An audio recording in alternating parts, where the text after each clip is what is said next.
एक भक्त था, बालक भक्त। उनका नाम था ध्रुव। वो बचपन से भक्ति करने लगे थे। तो उनके जीवन कथा है। एक राजा थे, तो उनके 2 विवाह हुआ था। 2 बार विवाह होने में 2 पत्नी थे। दोनों पत्नियों के नाम था, एक पत्नी के नाम था सुनीति और दूसरे पत्नी की नाम था सुरुचि। जो सुरुचि है वो राजा उनसे ज्यादा प्रेम करते थे, और जो सुनीति है उनसे नहीं करते थे, तो उनको घर से निकाल दिए थे। और घर से थोड़े से दूर जा करके वो झोपड़ी बना करके रहा करती थी सुनीति। और कुछ समय की बाद में सुनीति की तरफ से एक बालक जन्म हुआ। उसके नाम था ध्रुव। और एक बार क्या हुआ, वो बालक आकर के राज के महल में आकर के सुरुचि के दूसरी माँ जो थी सुरुचि, उनके पास आकर के पिता जो महाराज थे उनके गोदी में बैठ गया। ये जो माँ सुरुचि देख करके उस बालक को पिता की गोदी से उठा करके भेज दिए, ये कह करके कि जा जंगल में जा करके रहे और जंगल में जा करके भगवान के भक्ति करो और तप करो, भगवान के भक्ति करो। ये कह करके महाराज के गोद में बैठा हुआ था वो बालक उठा करके कह करके भेज दिए। वो रोते रोते अपने माँ सुनीति के पास जा करके बोला कि माँ वो भी मेरे माँ है और मेरे पापा की गोद से उठा करके ऐसे उन्होंने कहा कि जाओ जंगल में रहो और भगवान की भक्ति करो। ऐसे कह करके मुझे भेज दिए उठा करके। सुनीति सुन करके सोचा, इसमें सोच करके देखा यही समय है कि बच्चे को भगवान की भक्ति में लगाने का। सुनीति बहुत होशियार और चालाक थी, तो ये कह करके समझाया ध्रुव को कि बेटा अच्छी बात कहा तेरी माँ ने, तेरी मौसी ने, कि तेरे को राज्य का राजा बनना है, राज्य का राजा बनना है, तो तेरे को जंगल जा करके तपस्या करना होगा और भक्ति करनी होगी भगवान की, तब जा करके राजा बन सकते हो। तो जब ध्रुव को ऐसा कहा, ध्रुव सुन करके तैयार हो गए, ठीक माँ। क्योंकि सुनीति को मालूम था जब कच्चे उम्र होता है, जैसे कोई सीमेंट कच्चा होता है, प्लास्टर के समय कोई पाँव लगा देता है कच्चे के समय, तो सीमेंट में ऐसा निशान हो जाता। और कभी कभी तो बच्चे क्या करते, अपने नाम लिख लेते, चाहे नाम लिख ले हो चाहे पाँव लगा लो, छप जाए। और जब वो सूख जाता है कभी मिटता ही नहीं है।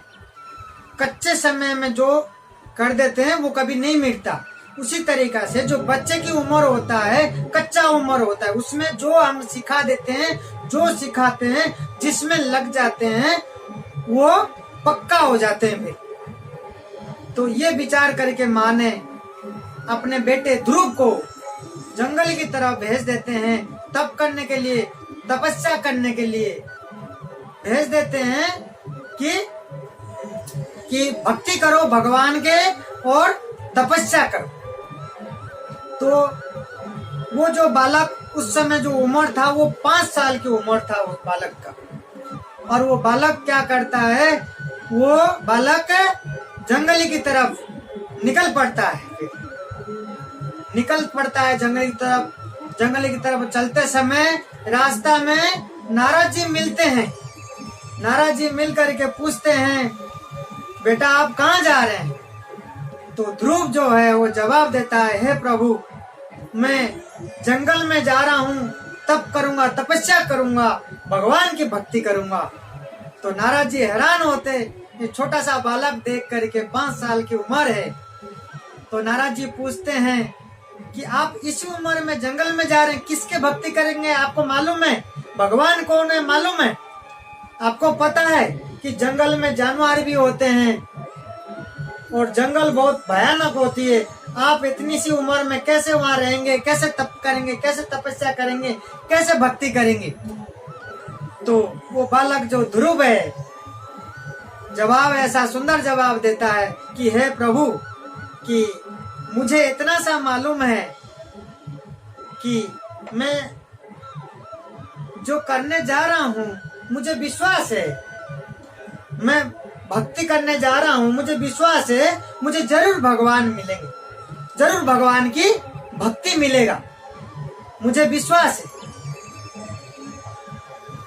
तो नारद जी देखते हैं कि इस उम्र में ऐसा बालक, ऐसा सोच है, इतना विश्वास है, तो फिर जरूर भगवान का दर्शन मिलेगा, जरूर भगवान के भक्ति मिलेगा।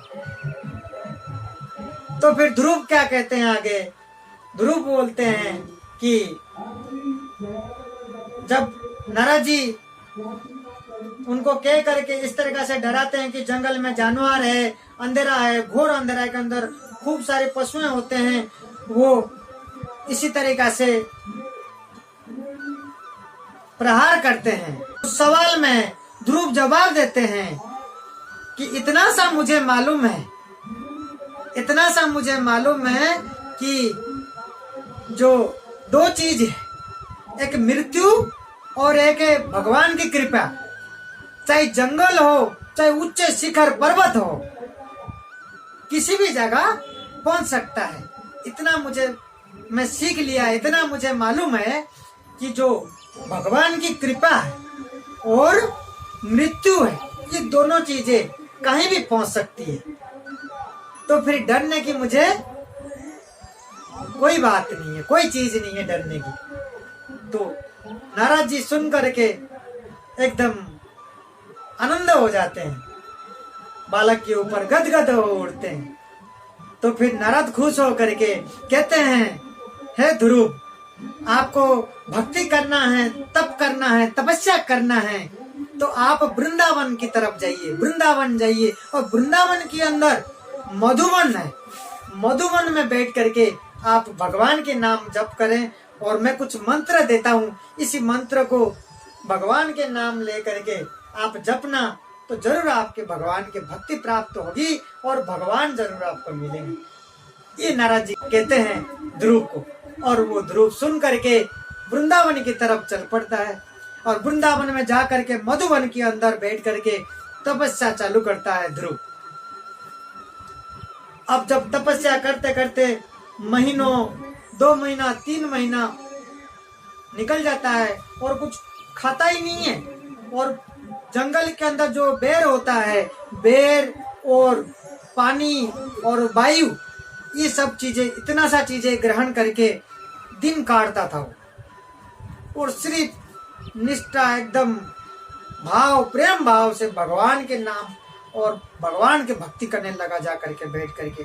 और धीरे धीरे एकदम से, इतना 5 साल की बालक है और एकदम से दुबला पतला हो गया। और ऐसे करते करते 5 महीना होता है। 5 महीने तक तो जब होता है और भगवान के सिंहासन भी हिलने लगता है, ब्रह्मा जी और सारे देवताओं का सिंहासन हिलने लगता है। देखते हैं ये 5 साल की बालक भक्ति।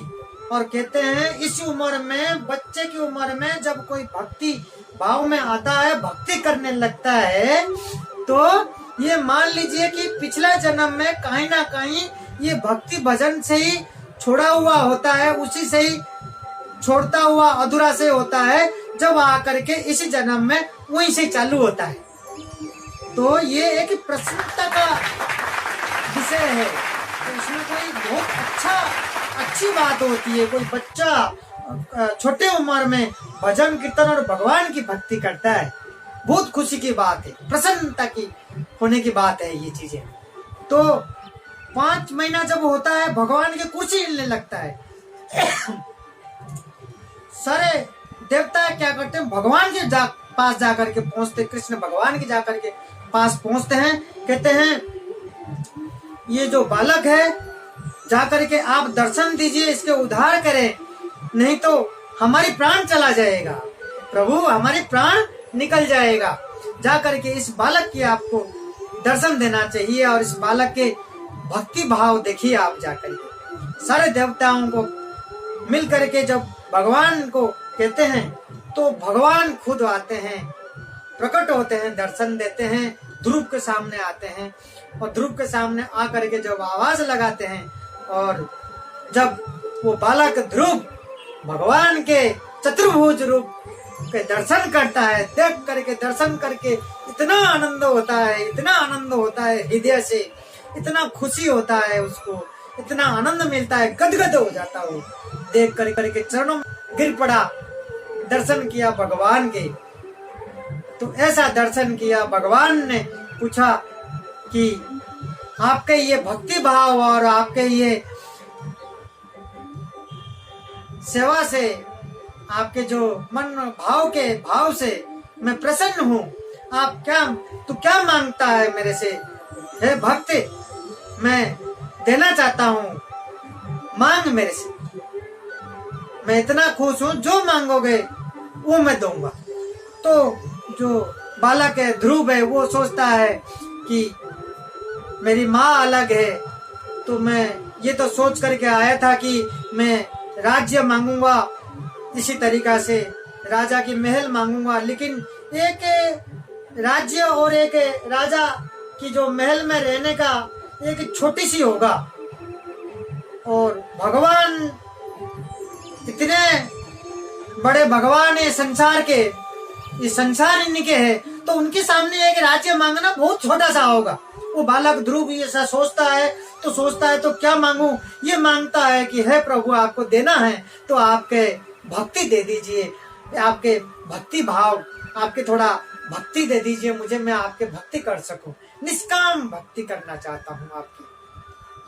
तो बालक ध्रुव जो है वो भक्ति मांगता है भगवान की, और भगवान ने उसको तथास्तु करते हैं, भगवान उसको वरदान देते हैं, भक्ति भाव देते हैं। इस तरीका से ध्रुव का जो जीवन कथा है, ऐसी इतने छोटे उम्र से भगवान को पा लिया था और भगवान को दर्शन मिला था, और इस तरीका से सच्चा भक्त बन गया था भगवान के। भक्ति किसको कहते हैं?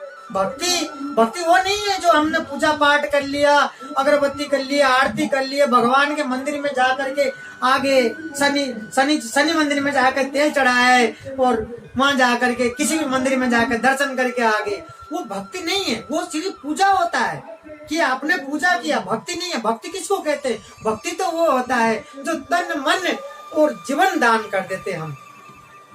हम सब कुछ जब हम दान कर देते हैं, सब कुछ हम जब अर्पित कर देते हैं, हम समर्पण कर देते हैं, खुद को समर्पण कर देते हैं, वो होता है भक्ति। भक्ति जो होती है कि कोई भक्ति के अंदर कोई आसक्ति, कोई आशा, कोई लोभ नहीं होता है किसी चीज का कि मुझे ये कर रहा हूं, मुझे ये चाहिए। भक्ति में वो नहीं होता। भक्ति का जो वास्तविक अर्थ जो है, किसी को हम भक्ति करते हैं, जो अंतर से भक्ति करने वाला इंसान कभी कुछ चाहता ही नहीं है, कुछ मांगता ही नहीं है। भक्ति करने वाला तो सब कुछ अर्पण कर देता है, सब कुछ दे देता है भक्ति के अंदर।